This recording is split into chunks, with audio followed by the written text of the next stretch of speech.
yogurt drink. That's right! Just refresh with Peak Yogurt Drink, which contains fresh cow milk. Peak Yogurt Drink is filled with essential vitamin and minerals. Go for you, must go reach my peak. Peak, rich for your peak. Freedom.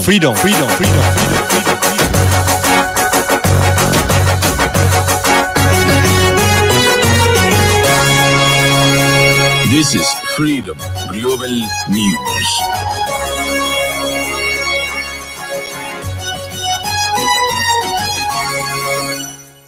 Senate to continue Supreme Court probe despite Justice Tanko Muhammad's resignation. President Muhammadu Buhari to attend United Nations Ocean Conference in Portugal. Intending pilgrims in Kano State protest over alleged exclusion from Hajj pilgrimage. And on the foreign scene, G7 leaders call on Russia to lift Ukrainian Black Sea ports blockade amid global food insecurity.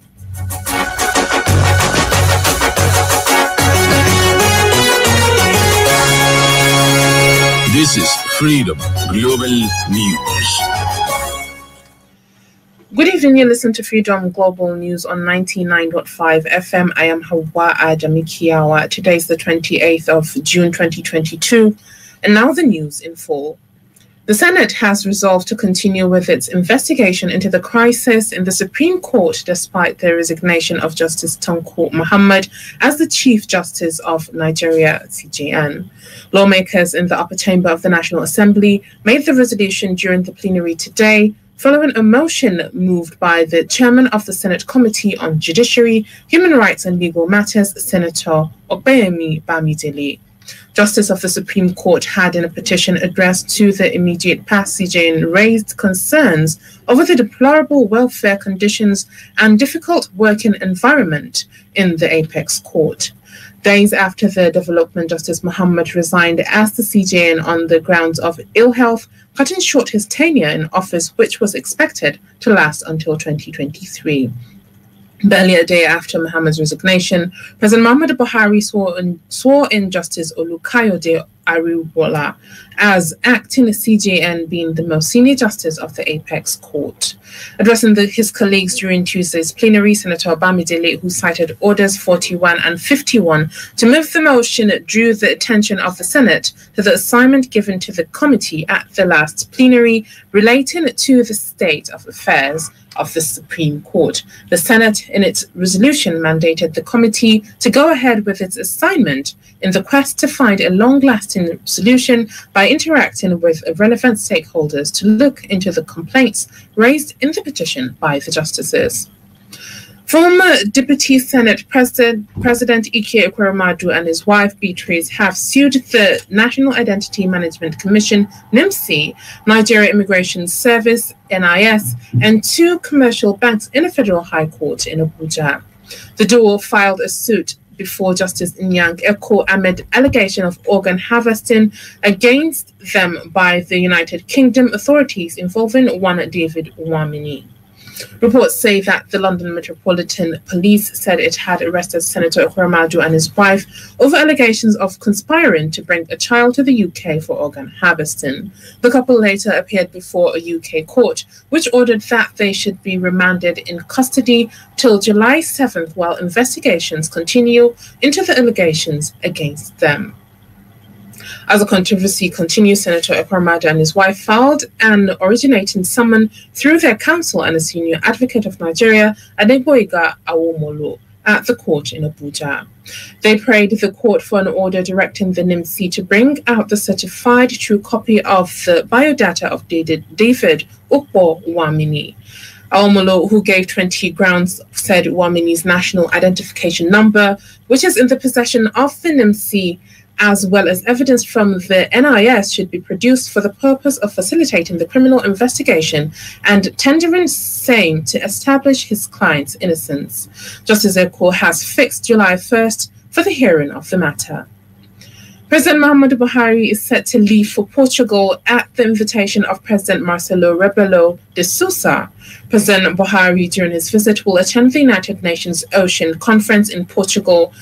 The conference, which began in Lisbon on Monday, June 27th, and runs till July 1st, is co-hosted by governments of Kenya and Portugal and supported by the United Nations Department of Economic and Social Affairs. The event aims to accelerate the adoption of science-based innovative solutions to challenges facing oceans and the global marine ecosystem. Reports say that President Muhammadu Buhari will also hold official discussions with his Portuguese counterpart and be conferred with the country's national honor and decorated with the Great Collar of the Order of Prince Harry. President Buhari will also visit the Portuguese Parliament and hold discussions with its President Dr. Augusto Santos Silva, as well as the Prime Minister of Portugal, Antonio Costa. In the course of his visit, the president is scheduled to address a forum of Nigerian and Portuguese businessmen and hold separate meetings with select Portuguese chief executive officers and prospective investors in Nigeria. And on the sporting arena, the Nigeria Basketball Federation, NBBF, has released a 12-man roster for the third window of the FIBA African World Cup qualifiers in Kigali, Rwanda between 27th and 5th July 2022. Sunusi Shaibu Musa has details of this and other sports updates. The team is made up of Ikena Ndoba, Utena Erobo, Michael Okiki, Ben Emelugu, Michael Benije, and Ebe Agu, who will be coached by Alan Mejo and assisted by Ogo Odawadu. Other players on the list are Timeze Metu, Victor Okoko, Christian Mekolu, TK Edogi, and Emmanuel Omobo. MBBA President Engineer Musa Kida announced that Major will dispute for the team's head coach, Mike Brown, that just got named coach of the Sacramento Kings. Meanwhile, Gabriel Jesus has completed his Arsenal medical today. Jesus has now signed a 5-year deal with the Gunners that will see him remain at Arsenal until 2027. The Brazilian international joined Mikel Arteta's side from Manchester City. In another update, Manchester United are close to agreeing on a deal for Barcelona midfielder Frankie de Jong. Reports say that the clubs have a broad agreement on the fee, believed to be £56 million plus performance-related add-ons. Discussions will continue over the final details of the transfer. However, there is an increased confidence a deal can be struck, while personal terms are not expected to be a problem. And on tennis, Britain's Ryan Penniston made a superb start up to his Wimbledon debut as he overcomes Swiss player Harry Licksonen in straight sets in the first round. The informed 26-year-old wildcard ranked 135 prevailed 6-4, 6-3, 6-2 against world number 95 Licksonen. Penniston reached quarterfinals at Nottingham, Queens and Eastbourne in the run-up to the championships. Sunusi Shaib Musa, Freedom Radio.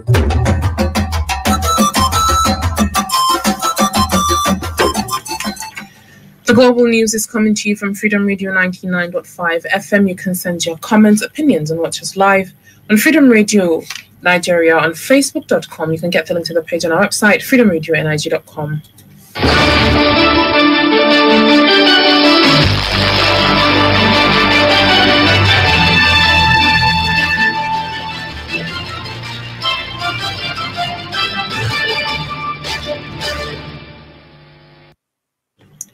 Welcome back. You still listen to Freedom Global News on 99.5 FM. Hundreds of intending pilgrims protested in Kano over the non-allocation of Hajj slots to them despite making full payments for the pilgrimage. The protesters stormed the head office of Jais Bank, the financial institution that processed their payment through a savings scheme, and the office of the Kano State Pilgrims Board. The affected persons, numbering 284, said they were shocked to find out that after making payment, no seat was reserved for them, noting that some of them started the savings scheme since 2019. Reports say that the first batch of the 400 intending pilgrims from Kano State had been airlifted to Saudi Arabia for the 2022 Hajj exercise on Monday. According to a source, the State Pilgrim Board is constrained by over 100 names sent from NACON to be given allocation, while many who saved for years under the Hajj scheme could not be accommodated.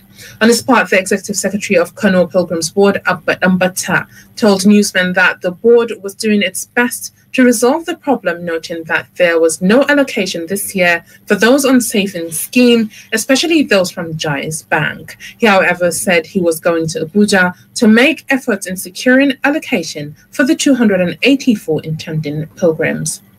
And on business, we have Hauwa Adamu Kiyawa with updates. The amount spent as subsidy on petrol and on refinery rehabilitation between January and May this year was 1.301 trillion naira. This was shown in figures released on Monday by the Nigerian National Petroleum Company Limited.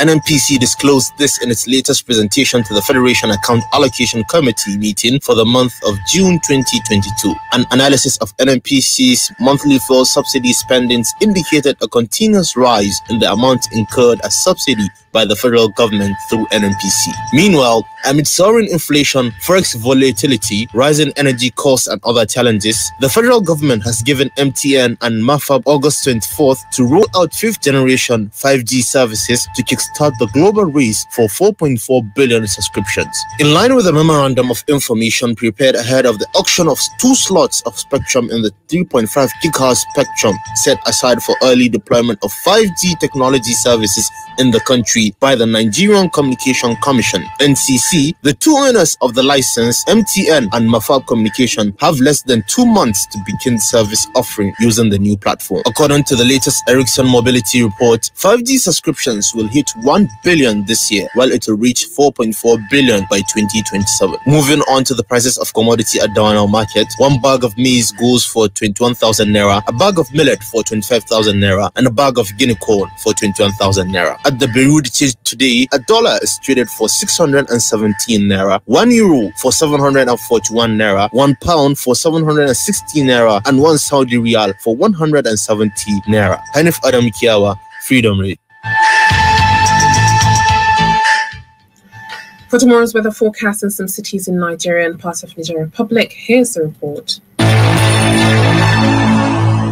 Tomorrow morning is expected to have sunny intervals and a gentle breeze at an average temperature of 24 degrees Celsius and later increase to 32 degrees Celsius with a moderate breeze. Katsina will experience the same weather condition at an average temperature of 26 degrees Celsius and later increase to 33 degrees Celsius with a clear sky and light wind. Kaduna is expected to have sunny and light wind at an average temperature of 22 degrees Celsius and later increase to 28 degrees Celsius with sunny intervals and a gentle breeze. Abuja will experience the same weather condition at an average temperature of 23 degrees Celsius and later increase to 28 degrees Celsius with the light rain showers and light wind. Lagos is expected to have thundering showers and light wind at an average temperature of 24 degrees Celsius and later increase to 28 degrees Celsius with a gentle breeze. Moving to Niger Republic, Maradi is expected to have sunny and a gentle breeze at an average temperature of 27 degrees Celsius and later increase to 33 degrees Celsius with a clear sky and gentle breeze. While Zinda will experience the same weather condition at an average temperature of 27 degrees Celsius and later increase to 35 degrees Celsius with sunny intervals and a gentle breeze. Rahima Shitu, Freedom Radio. And on the foreign scene, G7 leaders have called on Russia to lift the blockade on Ukrainian Black Sea ports and seize actions contributing to global food insecurity. Mohammed Sanu Oba reports.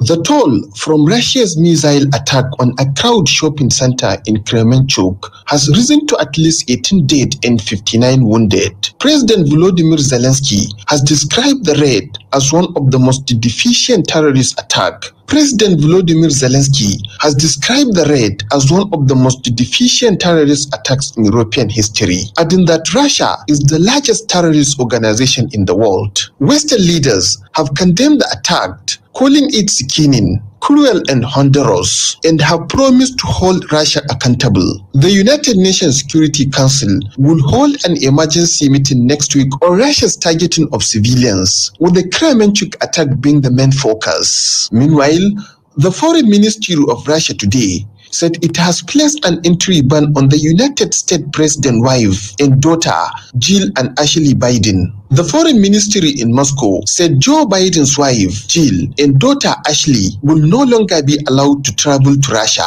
It could be recalled that Biden and Secretary of State Antony Blinken, as well as hundreds of lawmakers, are already on the blacklist. The foreign ministry said Russia had in total placed new bans on 25 U.S. nationals, including well-known Professor Francis Fukuyama, for having taken Russia-phobic positions. The U.S. and Canada had added 2 adult daughters of the Russian President Vladimir Putin on their sanction list in the wake of Russia's war against Ukraine. Muhammad Sanuba, Freedom Radio. And with this, we've come to the end of today's Global News. On behalf of the entire production team, I am Hauwa Adamu Kiyawa. Have a wonderful evening.